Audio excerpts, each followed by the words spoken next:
Hello friends, welcome to English literature friends.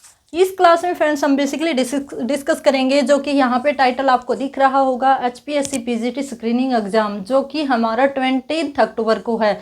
तो friends वो clear करने के लिए आज हम आपके साथ स्ट्रेटजी डिस्कस करेंगे कि इतने थोड़े टाइम में हम कैसे सिलेक्शन लें। मीन्स जो हमारा प्री एग्जाम होने वाला है ऑब्जेक्टिव टाइप, उसमें हम कैसे सिलेक्शन लें।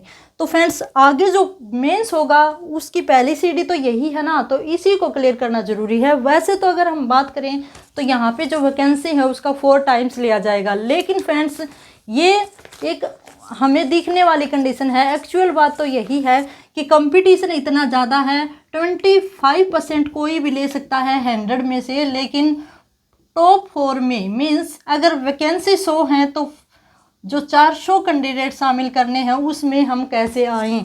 तो ये सब सिलेक्शन के लिए यहाँ पे हम स्ट्रेटजी बनाएंगे कि कैसे आप सिलेक्शन ले सकते हो, कैसे आप 4 गुना में आ सकते हो। पैटर्न का आपको पता भी होगा, अगर किसी को अब भी नहीं पता तो थोड़ा सा डिस्कस कर लेते हैं कि क्या पैटर्न रहने वाला है। तो सभी को पता है फ्रेंड्स, 100 हमारे क्या रहने वाले हैं, MCQ रहने वाले हैं। ये नहीं है कि कई बच्चे बोल रहे हैं कि मैम जो फिजिक्स वालों का, मैथ वालों का तो सब्जेक्टिव आया था, हमारा भी सब्जेक्टिव आएगा। तो ऐसा कुछ नहीं है, यहाँ पे हमारा क्या आएगा, MCQ फॉर्म में हमारा ऑब्जेक्टिव टाइप क्वेश्चन पेपर आपको देखने को मिलेगा और 100 मार्क्स ही रहने वाले हैं। 100 क्वेश्चन आएंगे, 100 मार्क्स के 1/4 हमारी क्या रहेगी, नेगेटिव मार्किंग रहेगी। मीन्स क्या है, अगर आप एक क्वेश्चन गलत करके आते हो तो आपको 0.25 कट कर लिया जाएगा मार्क्स। तो आपको क्या करना है फ्रेंड्स, बहुत ही सोच समझ के आपके आंसर देने हैं, अच्छी तैयारी करनी है और सिलेक्शन लेना है टॉप 4 गुना में। ठीक है फ्रेंड्स, हमें 25% से कुछ नहीं लेना, हमें क्या लेना है, सिलेक्शन लेना है। तो सिलेक्शन वाली बात करेंगे इस पूरी क्लास में। फिर बात कर लेते हैं फ्रेंड्स, नेगेटिव मार्किंग है 25% की। तो वैसे कंडीशन है जैसे हमने कल ही देखा था कि जो फिजिक्स का रिजल्ट आया फ्रेंड्स, उसमें जो कैंडिडेट है 35 हमारी क्या रहने वाली है, जो हमारा सब्जेक्टिव पेपर है उसमें 35% की कंडीशन लगाई गई है। तो वो कैंडिडेट 35% भी नहीं ले पाए, उनके अब बिलो रहे हैं 35% से। यहाँ हम बात कर रहे थे ऑब्जेक्टिव टाइप और ये है सब्जेक्टिव टाइप। सब्जेक्टिव टाइप में 35% होना चाहिए और ऑब्जेक्टिव टाइप में 25% होना चाहिए। ठीक है, तो यहाँ पे हम बात करेंगे कि जो हमारा ऑब्जेक्टिव टाइप पेपर है उसमें हम कैसे लें। ठीक है, तो बात कर लेते हैं हमारे सिलेबस की कि क्या सिलेबस दिया गया है। ओनली दिन लिखा गया है कि सब्जेक्ट स्पेसिफिक। सब्जेक्ट स्पेसिफिक का मतलब ये नहीं है फ्रेंड्स कि आपको ओनली क्या लेना है कि सब्जेक्ट जो हमारा इंग्लिश लिटरेचर है उसी में, इंग्लिश लिटरेचर के साथ साथ हमें क्या करना है फ्रेंड्स, देखना एक बार, उसके साथ हम ग्रामर करेंगे, ग्रामर के साथ हमें कंपोजिशन करना है, कंपोजिशन के साथ हमें क्या करना है फ्रेंड्स, जो हमारी पेडागोजी है उसको भी करना है। तो यहाँ पे हमारे पास क्या रहते हैं, 4 ऑप्शन रहते हैं। मीन्स 4 हम कह सकते हैं 4 डोमेन रहते हैं जिनको हमें पूरा करना है। तो लिटरेचर इन्होंने जो दिया है, देखो ये आपका पेपर है जो कि पहले साल जो आपका 2023 में हमारा पेपर हुआ था, तो उसका ये सिलेबस रहता है फ्रेंड्स। अगर किसी के पास नहीं है तो मैं जो कम्युनिटी है हमारे चैनल की उसमें भी डाल दूंगी और टेलीग्राम पे भी शेयर कर दूंगी। तो यहाँ पे फ्रेंड्स जो हमारा लिटरेचर का जो पोर्शन रहता है उसमें अगर हम बात करें तो हमारा शेक्सपियर से लेकर 20th और 21 जो हमारी सेंचुरी रहती है वहाँ तक का लिटरेचर पूछा जाएगा। और बीच में क्या होता है फ्रेंड्स, जो हमारा जो रेस्टोरेशन पीरियड है, रेस्टोरेशन, कॉमनवेल्थ, जकोबियन एज है, उसको रिड्यूस करना है। मीन्स क्या है, शेक्सपियर के बाद इन्होंने क्या दिया है, रोमांटिक एज दी है। फिर रोमांटिक के बाद 19th सेंचुरी डायरेक्ट दी है और फिर 20th और 21। यहाँ फ्रेंड्स आपको मैं राइटर बता देती हूँ, मैं यहाँ भी डाल दूंगी। वैसे मैं आपको बता देती हूँ कि जो शेक्सपियर है उसकी पूरी एज ही हमें करनी है, शेक्सपियर का कोई भी हमें छोड़ना नहीं है। शेक्सपियर में हमारा क्या रहता है, जैसे सोर्सेज हैं, जैसे करैक्टर्स हैं, जैसे उनके प्लेज हैं, उनकी जो कोटेशन वगैरह दी गई हैं, उनकी प्लेज जो प्ले हैं उनकी सेटिंग कहाँ पे रखी गई है, इस तरह से हमें क्या करना है, शेक्सपियर के सारे ही वर्क करने हैं। 37 इन्होंने प्ले लिखे हैं और 154 इन्होंने सोनेट्स लिखी हैं और 2 अलग से इन्होंने पोइट्री की है, वो भी आपको करना है। ठीक है फ्रेंड्स, यहाँ फिर शेक्सपियर के बाद जो हमारा रोमांटिक एज रहती है, तो रोमांटिक एज में इन्होंने क्या दिया है, शैली वर्ड्सवर्थ, कीट्स, कोलरिज। लेकिन इनके साथ साथ हमारे जैसे बायरन है, विलियम ब्लैक है, साउदी हैं, चार्ल्स लम्ब है, तो उनको भी हमें करना है। ओनली ये नहीं कि इन्होंने दे दिया वही करना है। फिर शेक्सपियर के बाद हमने क्या किया, रोमांटिक एज किया। रोमांटिक एज के बाद जो आता है इनका, वो आता है 19th सेंचुरी और 20th सेंचुरी का जो लिटरेचर। तो 19th सेंचुरी में अमेरिकन में तो हमें क्या करने हैं, 10 से 12 राइटर ही हैं, उनको ही करना है। तो अमेरिकन में अगर हम बात करें तो इन्होंने क्या दिया है, Robert Frost, Hemingway, Whitman, Hawthorne, Emily Dickinson, Bernard Shaw, ये तो हमारे इंग्लिश आ गए, ऑर्थर मिलर। ठीक है, फिर उसके साथ साथ क्या करना है, Edgar Allan Poe, most important हमारे पोइट राइटर माने जाते हैं एडगर एलन पो, विलियम फ्लैकनर, हॉथरॉन और टेनेंसी विलियम। ये करना है, मैं लिस्ट यहाँ भी डाल दूंगी, आप यहाँ से भी देख पाओगे और डिस्क्रिप्शन बॉक्स में भी दे दूंगी। फिर उसके बाद फ्रेंड्स इनकी खुद की एज रहती है जो इंग्लिश लिटरेचर में, उसकी अगर हम बात करें तो 19th सेंचुरी में, मैं एक बार लिख देती हूँ, टेनिसन के बाद है ब्राउनिंग, शॉर्ट में लिख देती हूँ ब्राउनिंग के बाद आर्नोल्ड के बाद हार्डी, टॉमस हार्डी के बाद चार्ल्स डिकन के बाद ब्रोंटी सिस्टर। सभी को पता है ब्रोंटी सिस्टर के वर्क हैं, इक्का दुक्का वर्क हैं, काफ़ी इंपॉर्टेंट है। फिर है ठाकरे के बाद हमें एलिजाबेथ बैरेट ब्राउनिंग, ये करना है। तो ये हमारे 19th सेंचुरी के इंग्लिश राइटर हैं। क्या है, 19th सेंचुरी के इंग्लिश राइटर्स हैं। फिर 20th की बात करें तो 20th में भी हमारे रहते हैं E.M. फॉरेस्टर। फिर उसके बाद देखें जेम्स जॉयस, ग्राहम ग्रीन। आप इनको कैसे पढ़ोगे मैं वो भी बताऊंगी कि कैसे हम इनको शॉर्ट टाइम में लर्न कर सकते हैं, कैसे इनके वर्क को हम कर सकते हैं। तो लास्ट तक मेरे साथ बने रहिए, लास्ट तक स्ट्रेटजी को हम शेयर कर आपके साथ साझा करेंगे कि कैसे आप सिलेक्शन ले सकते हो। Lawrence, D.H. Lawrence, Bernard Shaw, Bernard Shaw. फिर उनके बाद आता है गाल्सवर्दी, इलियट,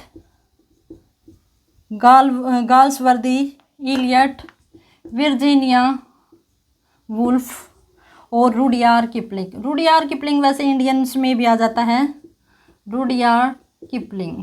ठीक है, तो ये हमारे 20th सेंचुरी के राइटर रहते हैं। मैंने आपको बता दिया, अमेरिकन बता दिया, 19th के बता दिया, 20th के बता दिया और रोमांटिक्स के बता दिया। आप एक लिस्ट बना लेना और उसमें देखना कि आपने कौन कौन से राइट कर लिए हैं, उनको टिक वाइज करते चलना। ठीक है, फिर आती है हमारी इंडियन इंग्लिश राइटिंग की फ्रेंड्स हम बात करें तो काफ़ी इंपॉर्टेंट नाम आता है, वो है हमारे नॉवलिस्ट में अगर मैं आपको बताऊं तो सबसे पहला नाम आता है हमारा मुल्कराज आनंद। फिर उनके बाद आता है R.K. नारायण, फिर उनके बाद आता है राजा राव। ठीक है, तो ये हमारे क्या रहते हैं, पॉइनर रहते हैं फिक्शन जो हमारी राइटिंग है उसमें। इंडियन इंग्लिश राइटिंग, तो इसमें हम मुल्कराज आनंद, R.K. नारायण, राजा राव, समझ में आ रहा होगा। फिर उसके बाद A.K. रामानुजन, कोई नहीं छोड़ना है। इन्होंने ET से लगा दिया तो इसका मतलब क्या है, हमें टोटली करना है, कोई भी हम स्किप नहीं कर सकते। फिर उनके बाद आता है सलमान रुश्दी, मिडसमर नाइट। सलमान रुश्दी के बाद हमारा आता है कमला दास, डोमेस्टिक थीम के लिए जानी जाती है कमला दास। अरविंद अडिगा।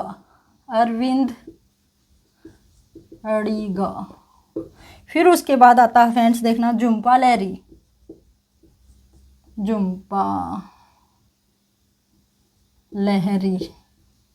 फिर बात करें जयंता महापत्रा, राइटिंग देख लेना भाई। ठीक है, फिर उनके बाद आता है हमारा शशि देशपांडे, तो गिनती के हमारे 10 से 15 ही राइटर ये रहते हैं, इतने ही हमारे अमेरिकन हैं। ठीक है, फिर उनके बाद आता है रस्किन बॉन्ड। ठीक है, खुशवंत सिंह का भी वर्क काफ़ी अच्छा, पार्टीशन के लिए जाने जाते हैं। आज ही मैंने करवाया, खुशवंत सिंह। ठीक है, तो ये कुछ राइटर हैं फ्रेंड्स, मैंने आपको बता दिए, इनकी लिस्ट आप लगा सकते हो, लिख सकते हो। अब चलते हैं कि कैसे हम 20 दिन में इन सब को प्रिपेयर करें। जो हमारी ग्रामर रहती है फ्रेंड्स, उसमें जो दिया है वही करना है, साथ में कुछ एक आधे टॉपिक बचते हैं जो जैसे कि हमारे parts of speech, figure of speech, उनको भी करना है। और हमारी जो टर्म्स हैं, मीन्स क्या है, छोड़ना कुछ नहीं है। ठीक है, कंपोजिशन में इन्होंने दिया है, जो हमारी प्रेसी राइटिंग है, इंग्लिश लेटर राइटिंग है, उनके करने हैं, बस ज़्यादा नहीं करना है। कंप्रीहेंशन आपको 1 से 2 देखने को मिलेंगे। अब आता है कि कैसे हम करें। तो फ्रेंड्स मैं आपको तरीका बताती हूँ कि कैसे करें। सबसे पहले हम शेक्सपियर के करेंगे। मान लो अगर आपने कर लिया तो अच्छी बात है। शेक्सपियर के 37 प्लेज हमें निकाले। 37 प्ले में से कुछ ही इम्पोर्टेंट है, 8 से 7। जैसे इनकी जो ट्रेजेडी है वो इम्पोर्टेंट है, फिर उसके साथ इनकी कॉमेडी है वो इम्पोर्टेंट है। हिस्टोरिकल जो प्लेज है वो कम इम्पोर्टेंट है। इनका सबसे बड़ा प्ले कौन सा है, छोटा कौन सा है, और हेमलेट है। जो ट्रेजेडी है वो तो सारी इम्पोर्टेंट है, इनकी जो चारों हुक्म है वो सारे इम्पोर्टेंट है, उनको करना है। क्या करना है आपको, जो हमारा गूगल है उस पे से प्रैक्टिस सेट लगाना है। प्रैक्टिस सेट्स लगाने हैं शेक्सपियर से रिलेटेड, और इनके जो इम्पोर्टेंट जो मैंने ट्रेजेडी बताई है उनकी क्या देखनी है, सीटिंग देखनी है। सीटिंग क्या है, करैक्टर, सभी करैक्टर्स करना है। फूल्स पूछ लिए जाते हैं, फूल्स कौन से हैं वो आपको करना है। ठीक है, आपको प्लॉट याद होना चाहिए, जो डेट है ट्रेजेडी या हमारा जो ड्रामा पब्लिश हुआ है वो, और फूल्स और करैक्टर आपको देखना है। शेक्सपियर के आपको फिर प्रैक्टिस सेट लगाने हैं, कम से कम मैं कहूँगी आपको 2 से 3 ही, बस 1-2 बार रीडिंग ले लो, प्रैक्टिस सेट लगा लो, हो गया आपका शेक्सपियर। फिर उसके बाद रोमांटिक एज में चलेंगे। तो रोमांटिक एज में जैसे हमने वर्ड्सवर्थ के किए, जैसे हमने कोलरिज के किए, हमने भी सीरीज चला रखी है, जो प्रैक्टिस सेट है वो लगा के हम चल रहे हैं, तो वो भी आप देख सकते हो। और ज़्यादा से ज़्यादा आपको क्या करना है, प्रैक्टिस सेट लगानी है फ्रेंड्स, क्योंकि प्रैक्टिस सेट लगाने से ही आपके 4 से 5 मार्क्स बढ़ जाते हैं। आप समझोगे नहीं, क्योंकि जैसे ही हम एग्ज़ाम में देखते हैं फ्रेंड्स, तो हमें लगता है कि काफ़ी टफ क्वेश्चन है, या फिर हम एकदम से एक्साइट होके आंसर भर देते हैं। लेकिन जैसे ही घर पे आते हैं तो हम सोचते हैं कि यार इसका तूने गलत कर दिया, इसका ये नहीं, ये आना था, मैं तो ज़्यादा एक्साइटमेंट में ये कर रहा है। या फिर क्या होता है, सर्कल को गलत कर लेते हो, जो हम सीक्वेंस भरते हैं, सर्कल भरते हैं। तो आपको प्रैक्टिस सेट का सबसे बड़ा बेनिफिट यही है कि आपको एग्ज़ाम में ये फील नहीं होगा कि एक्साइट नहीं होगे क्या हम एग्ज़ाम दे रहे हैं, क्योंकि आपने घर पे 20 दिन 20 प्रैक्टिस सेट लगा लिए। मान लो 1-2 शेक्सपियर के लगाए, दिन में 2 से 3 प्रैक्टिस सेट लगाओ। जैसे शेक्सपियर से लगा लो, शेक्सपियर से लगभग हो गए। ये नहीं कि आपको लर्न करना है कि भाई शेक्सपियर ट्रेजेडी इस दिन पब्लिश हुई थी, ये हुआ था, वो हुआ था। आपको ओनली दिमाग में रखना है कि इमेज अपने माइंड में, कौन जो हमारा सबकॉन्शियस माइंड होता है उसमें रखनी है। जैसे ही आप एग्जाम में बैठोगे आपको सब कुछ लर्न हो जाएगा। ठीक है, रोमांटिक एज से भी हमें ऐसे ही करना है। जैसे विलियम वर्ड्सवर्थ से रिलेटेड हमने क्वेश्चंस किए, कोलरिज से, बायरन से, चार्ल्स लम से, साउदी से क्वेश्चंस किए, प्रैक्टिस सेट किया, लगाया। ठीक है, फिर 3 दिन में हमने क्या कर लिया, जो हमारे शेक्सपियर है और रोमांटिक एज ख़त्म कर ली। फिर एक दिन हम लगाएंगे विक्टोरियन एज पे। विक्टोरियन एरा के काफ़ी क्वेश्चंस हैं, काफ़ी राइटर्स हैं विक्टोरियंस, जैसे मैंने बताया था टेनिसन वगैरह हैं, ब्राउनिंग वगैरह, अर्नोल्ड। तो इनके भी हमें वर्क क्या करना है भाई, एक बार आपको हाईलाइटली देखना है और फिर प्रैक्टिस सेट लगाना है। जितने ज़्यादा प्रैक्टिस सेट लगाते चलोगे उतनी आपकी क्या होती जाएगी, क्लियरिटी बढ़ती जाएगी, और एग्ज़ाम में जो आप पे प्रेशर रहता है वो ख़त्म हो जाएगा। ठीक है, 100 आप क्वेश्चंस लगाओगे 100 मिनट में लगाओगे। ठीक है, 100 क्वेश्चंस आपको 100 मिनट में ही लगाना है। प्रैक्टिस सेट लगाने के बाद मान लो पहले दिन प्रैक्टिस सेट लगाया, फर्स्ट डे, वहाँ आपके 40 मार्क्स आए। 100 में से कितने आए, आउट ऑफ 100 40 आए। दूसरे दिन आप लगाओगे, अब ये नहीं है कि इस प्रैक्टिस सेट को करके आपने ऐसे ही छोड़ दिया, इसमें आपको क्या करना है, एवेलुएट करना है कि आपका वीक पोर्शन है वो कौन सा है, मीन्स कहाँ से आपके मार्क्स हैं वो कट रहे हैं।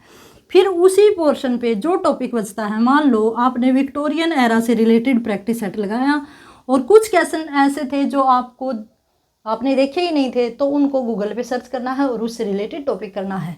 ये सबसे बेस्ट हमारा तरीका होता है किसी भी पेपर की तैयारी के लिए कि हम प्रैक्टिस सेट लगाएंगे, जो जो हमारे डाउट है उनको क्लियर करेंगे, फिर हम चलेंगे आगे। जो हमारी रेंज रहती है मॉडर्न एरा, जिसमें एलियट वगैरह, वर्जीनिया वुल्फ, जेबी सो, ये करेंगे। ठीक है फ्रेंड्स, हम भी प्रैक्टिस सेट करवा रहे हैं। कल आपके लिए हो सके तो मैं आपके लिए लेके आऊँगी जो कि हमारी मॉडर्न एरा से रिलेटेड लिटरेचर रहेगा, क्योंकि हमने रोमांटिक एज कर लिया है, विक्टोरियन एरा कर लिया है, और शेक्सपियर के हमने पहले जो हमारा 2023 का एग्ज़ाम हुआ था उस टाइम पे काफ़ी क्वेश्चन लगाए थे, वो भी आप प्लेलिस्ट देख सकते हो प्लेलिस्ट में। ठीक है, तो वो कर लिया। अब हम मॉडर्न एरा से लेके आएंगे, जिसमें फ्रेंड्स आप क्या करोगे, काउंट करोगे कि 100 आउट ऑफ 100 आपके कितने मार्क्स आए हैं। उनको क्या करोगे, आप गूगल पे सर्च करके अपना डाउट क्लियर करोगे। ये तो हो गया हमारा प्रैक्टिस सेट वाला एक काम। फिर फ्रेंड्स आपने 15 दिन आपने लगाए प्रैक्टिस सेट, फिर आपके पास बचते हैं 3 दिन। 3 दिन में आप क्या करोगे, 3 दिन में आपको करना है जो आपने नोट्स बना रखे हैं, की पॉइंट बना रखे हैं, उनको रीड करना है बस। फिर क्या करना है कि आपको आराम से रहना है, बिल्कुल काम, कि आपके दिमाग में जो इमेज है वो पेज वाइज छप जाए। अगर कोई आपने बुक, मान लो ज़्यादा बुक नहीं पढ़नी है, अब तो लास्ट टाइम चल रहा है आपके पेपर का, तो आपको ओनली जैसे एक आपने क्या कर रखा है, नोट्स तैयार कर रखे हैं, उन्हीं को क्या करना है, बार बार रिवाइज करना है, बार बार रिवाइज करना है, प्रैक्टिस लगानी है, बार बार एक ही नोट्स को रिवाइज करना है। फिर वो नोट्स है, मान लो उसमें 400 पेजेज हैं, वो क्या होगा फ्रेंड्स, वो आपके दिमाग में एज इट इज़ छप जाएगा फ्रेंड्स। एग्जाम में जैसे ही आप करोगे, वर्जीनिया वुल्फ से क्वेश्चन आया तो आपका माइंड घूम के उसी पेज पे जाएगा कि भाई यहाँ से मैंने वर्जीनिया वुल्फ पढ़ा था। ठीक है, सोर्स अब नई बुक नहीं लेके आनी, नई कुछ नहीं करना, न ही नया कुछ लिखना है। ओनली आपको जब जो सोर्स आप इतने दिन से, पिछले ईयर से अपने पास लेके कर रहे हो, उसी सोर्स पे काम करना है बस। ये हुई ना। फिर हम बात करेंगे कि फ्रेंड्स जो ग्रामर रहती है उसका कैसे करें। तो ग्रामर तो देखो भाई, इतने दिन से आप पढ़ रहे हो, आपने 8th से अच्छी वाली ग्रामर पढ़नी शुरू कर दी होगी, फिर उसके बाद तो उसी बेस पे हमारी ग्रामर आनी है। और ग्रामर की सीरीज़ भी मैंने कल से ही हमारे चैनल पे हम अपलोड कर रहे हैं। ललित मिश्रा सर काफ़ी अच्छा पढ़ाते हैं, और बात करें तो उन्होंने 4 गवर्नमेंट जॉब हैं वो भी उन्होंने ज्वाइन की हुई हैं, यूँ देख लो तो काफ़ी अच्छा एक्सपीरियंस है। छोटी सी उम्र में इतना ज़्यादा एक्सपीरियंस है, 10 से 12 साल का, अभी उनकी एज ही कितनी हुई है, फिर भी इतना ज़्यादा एक्सपीरियंस है। और उनकी प्लेलिस्ट को फॉलो कीजिएगा। एक बार मैं मानती हूँ कि नया टीचर जब आता है तो एडजस्ट करने में टाइम लगता है, लेकिन धीरे धीरे क्या होता है कि हम उसके हैबिचुअल हो जाते हैं और उनकी जो वर्डिंग, उनकी जो लैंग्वेज है वो हम कैरी करने लग जाते हैं। तो फ्रेंड्स ये हमारी रहती है, आपको प्रैक्टिस सेट लगाना है। फिर पोस्ट मॉडर्न के रहते हैं काफ़ी 12 से 15 राइटर हमारे पोस्ट मॉडर्न रहते हैं। ठीक है फ्रेंड्स, जिसमें हम बात करेंगे जैसे हेनरिक इब्सन हैं, स्विनबर्न हैं, तो वो राइटर रहते हैं ना फ्रेंड्स, मैरी डेफ हैं। ठीक है, तो यार इस तरह के कुछ अटपटे हैं जो किसी भी चैनल पे मेरे को तो दिखाई नहीं दिए कि ये राइटर हैं, लेकिन मैं आपको वो करवाऊंगी। एक क्लास आपके लिए पोस्ट मॉडर्न जो लिटरेचर है वो लेके आएंगे, जो कि हमारी ब्रिटिश लिटरेचर का रहता है। इंडियन की आज ही क्लास अपलोड की है, देख सकते हो, उसमें मैंने 4 से 5 राइटर करवाए हैं, काफ़ी अच्छे से करवाए हैं। उससे बार कोई भी क्वेश्चन नहीं आएगा और आपको लर्न करने में इजीली आप कर पाओगे। सारे इंपॉर्टेंट वर्क हैं, उनका मैंने थोड़ा डिफाइन भी कर रखा है, जैसे कैरेक्टर सेटिंग वगैरह उनकी मैंने बता रखी है जो हमारे क्लास है उसमें। तो फ्रेंड्स ये ओवरऑल थ्योरी थी। आगे हमारी जैसे ही एग्ज़ाम आएगा, आपके रोल नंबर आएंगे, तो उस टाइम पे हम देखेंगे कि कैसे हम अटैम्प्ट करें कि हमारा एक भी मार्क्स गलत ना हो, क्योंकि एक नंबर मायने रखता है फ्रेंड्स सिलेक्शन के लिए। और यहाँ आपको मैंने बता दिया, नाम मात्र की हमारी 25% की कंडीशन है। यहाँ हमें क्या टॉप 4 में आना है, मीन्स 100 में से 100 कैंडिडेट हैं और 4 गुना उनको बुलाया जाएगा फर्स्ट पेपर के लिए, मेंस एग्ज़ाम के लिए। तो हमें टॉप 400 में आना है, तभी हमारा सिलेक्शन होगा। ये बात ये नहीं है कि भाई सिलेक्शन इससे नहीं होगा, पहली सीढ़ी तो यही है, ये ही नहीं चढ़ोगे तो आगे कैसे चढ़ोगे। तो ये सीढ़ी काफ़ी इंपॉर्टेंट है फ्रेंड्स, ठीक है। कोई भी अगर आपको ज़रूरत हो किसी भी प्रकार की क्वेरी या फिर कोई डाउट हो तो आप कमेंट बॉक्स में कमेंट करिएगा। अगर ये पेपर है ये 2023 का वैसे तो, लेकिन अगर आपके पास नहीं है तो मैं आपके पास सेंड कर दूंगी। इसमें सारे ही राइटर मैंने मेंशन कर रखे हैं, जितने भी राइटर हैं। माइनर कोई एक आध का राइटर रहता होगा, अदरवाइज कोई भी राइटर मैंने नहीं छोड़ा है। सारे ही राइटर के क्वेश्चंस मैं करवा रही हूँ। और चैनल के साथ जुड़े रहिएगा और ज़्यादा से ज़्यादा शेयर ज़रूर करिएगा ताकि और बच्चों तक भी ये स्ट्रेटजी पहुँच सके। तो फ्रेंड्स, इसी के साथ have a good day and best of luck.